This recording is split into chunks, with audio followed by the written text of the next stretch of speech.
এবার ৩১ ডিসেম্বর নিয়ে রহস্যজনক পোস্ট দিয়ে সংবাদের শিরোনামে এলেন সার্জিস আলম। ৩১ তারিখকে সামনে রেখে সামাজিক যোগাযোগ মাধ্যমে বিভিন্ন স্লোগান দিয়ে আলোচনা সৃষ্টি করেছেন বৈষম্য বিরোধী ছাত্র আন্দোলন ও জাতীয় নাগরিক কমিটির সদস্যরা।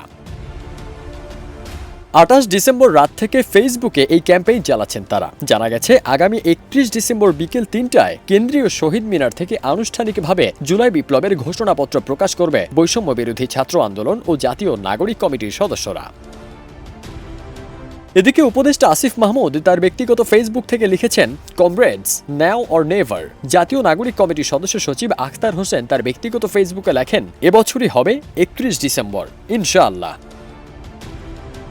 অন্যদিকে বৈষম্য বিরোধী ছাত্র আন্দোলনের আহ্বায়ক হাসনাত আবদুল্লাহ লেখেন, comrades, 31 December, now or never. অন্যতম সমন্বয়ক রিফাত রশিদ লেখেন, all eyes on 31 December 2024, now or never. এরপর তিনি কমেন্ট সেকশনে আগামী ৩১ ডিসেম্বর বিকেল ৩টায় কেন্দ্রীয় শহীদ মিনারে কিছু একটা ঘটতে যাচ্ছে বলেও ইঙ্গিত দেন।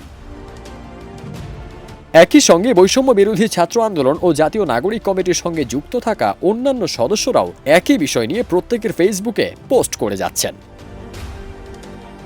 ফারদিন সানি, দেশ রূপান্তর।